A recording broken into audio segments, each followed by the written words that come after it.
Hello friends, this is your friend and teacher Sadeep Bari. Today we are going to go through the chapter linear programming problem. Previously it was known as linear programming problem. In the new syllabus it is known as linear programming, but I'll go through the old school method.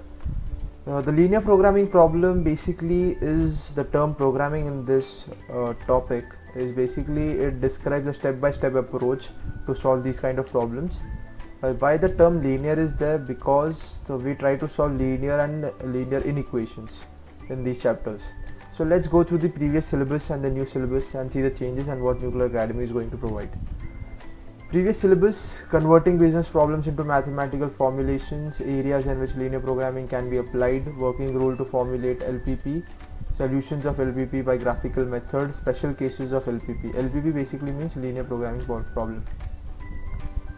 In the new syllabus, they have changed the style of representing it, but the main core remains the same. Linear equations in two variables. In that we'll study three topics: convex sets, graphical representations of linear equations in two variables, graphical solutions of linear inequation, and the main second topic is linear programming problem, meaning of LPP, mathematical formulations of LPP, solution of LPP by graphical methods. In this chapter basically we are going to draw a lot of graphs. We'll we'll got the inferences from the graph we have drawn, the feasible region or the region of interest.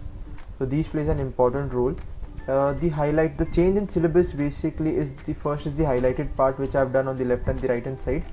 First we'll go through the new syllabus, that is a topic convex sets is introduced in this new syllabus, which was necessary according to me, because in the previous syllabus the problem solving was direct. There was no base formed like the important basic topics which needs to be touched before solving the problem. So in the new topics they have introduced this topic convex sets. So in these type of sets basically they have given few basic problems to solve to understand the topic, what is it about, before solving the main type of sums or the application based sums. So this is the main difference. The second is on the left hand side we can see special cases of LPP. This topic has been removed from the new syllabus. This is a very easy chapter, as I have mentioned earlier also, but by removing this topic, the special cases of LPP, this chapter becomes very easy and scoring. We can easily grab marks because this was a difficult part in this chapter.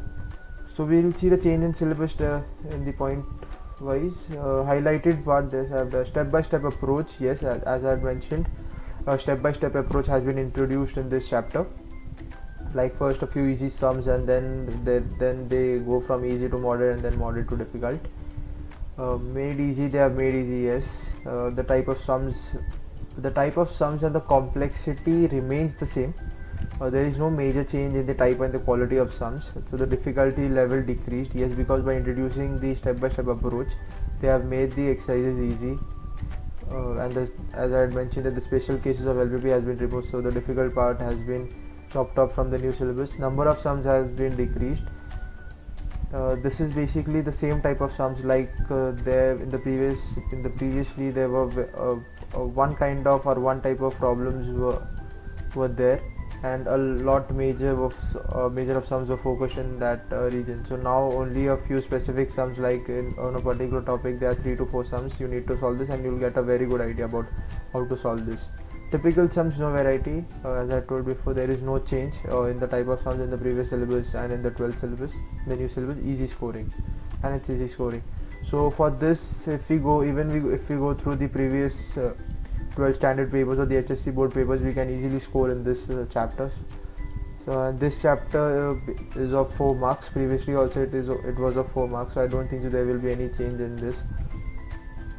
So my approach for this chapter would be, I would be solving the entire exercises properly. I'll go through the NCERT books and solve the previous HSC board papers, so I'll get a better idea and I'll grab marks easily. From Nuclear Academy and what we are going to do in this chapter, systematic learning, as there's a few basic things we need to touch up before solving these chapters. So we'll do that. 90% of the exercises will be covered in the class. Weekly test, entrance exam preparation and test on the same.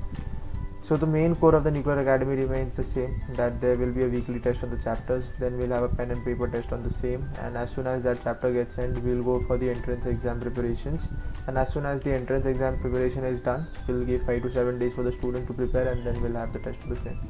Yes, this is a very easy chapters, like LPP, matrices, mathematical logic. You need to finish up with this in the initial months of the 12th standard so that you can easily score marks, and you are rid of these chapters, and you can focus on the more difficult chapters like on the maths. So there is differentiation, integration, application of integrations, plane, vectors. You can focus on these and you can easily score above 90 in these in maths. Thank you guys, thank you all. Hope to see you soon in Nuclear Academy. Bye bye.